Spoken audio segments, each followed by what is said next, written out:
The philosopher Lord Acton once wrote that power corrupts and absolute power corrupts absolutely. He was right. Congress does not draw to its halls those who love liberty. It draws those who love power. And we suffer from that today.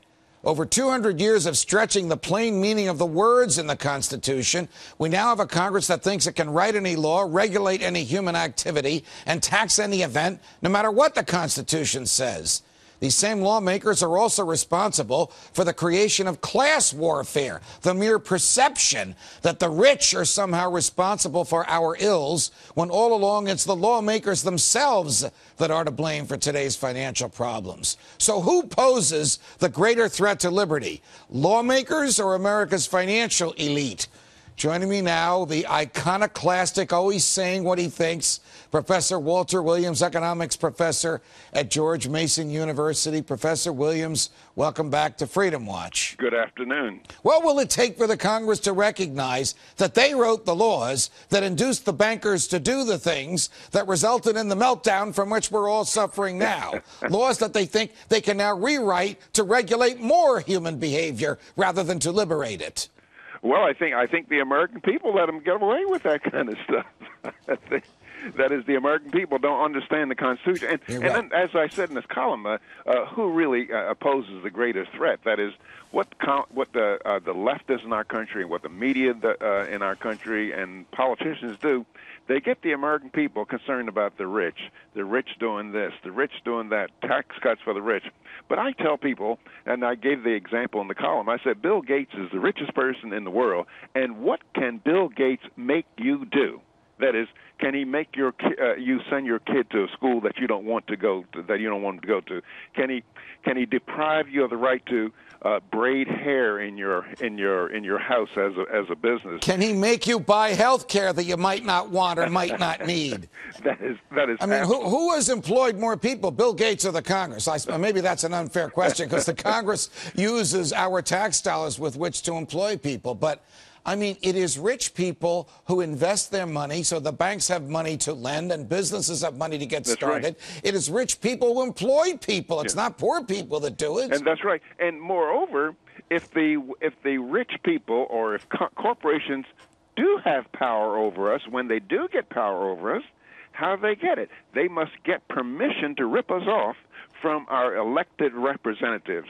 Matter of fact, in the column I wrote this week, incandescent bulbs that we have been using for generations, they're going to be outlawed in 2012. Right. And now here's why they're outlawed.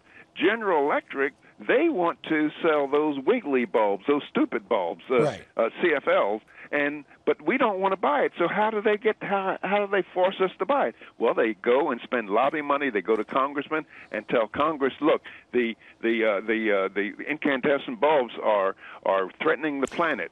So why don't you make a law and get rid of them so we can sell our more expensive ones? That's because Congress recognizes no restraint on its power. And for the most part, there are exceptions to this with which you and I and the people watching us now are familiar. A supine federal judiciary lets them get away with whatever they want. Here's a crazy example, and this is true, though I didn't hear it, but one of my Fox colleagues did. 2 days ago, on the floor of the House of Representatives, arguing about the likely influx of people to emergency rooms in hospitals if the president's health care comes through. One of the Democrats says, you know what, we'll just make waiting lines illegal. Well, they might as well make the rain or hurricanes or 3 feet of snow illegal. Do they think they can violate the laws of nature, the basic laws that 2 + 2 = 4, and write any law that they want just to suit the immediate need and to make it look like they're helping us? Well, they obviously they think that they can. And again, Judge, I think that the big problem is that the American you're helping us out. That is, the American people do not know about the Constitution. They do not know that the framers of our nation, the framers of our Constitution, the founders of our nation, they feared the Congress. If you read the Constitution of the United States, there are all kinds of negative things about Congress. Right. Look at the language. It doesn't sound like very trusting language. It says Congress shall not prohibit. Congress shall not disparage. Congress shall not infringe. Now, I often tell people, when you die and your next destination, if you see anything like the Bill of Rights, you know that you are in hell. Because a Bill of Rights in heaven would be an affront to God. Absolutely. It would be an entirely superfluous document. But the people who founded the country, who had lived under a king and a parliament 3,000 miles away, feared too much power in one place, power judging its own abilities, more than they feared an enemy from without. That's right. We now have reversed that. I mean, I think it is literally true that for the first 100 years of the country, we sent people to the government who were more interested in liberty. And for the last 100 years of the country, we send people to the government who are more interested in power and in telling us how to live. And the best way to change that, I think, is what you are doing at George Mason, what some of us are privileged to do in the media, which is to educate people about what the Constitution really means, really says, and really prohibits. That is absolutely right. And if you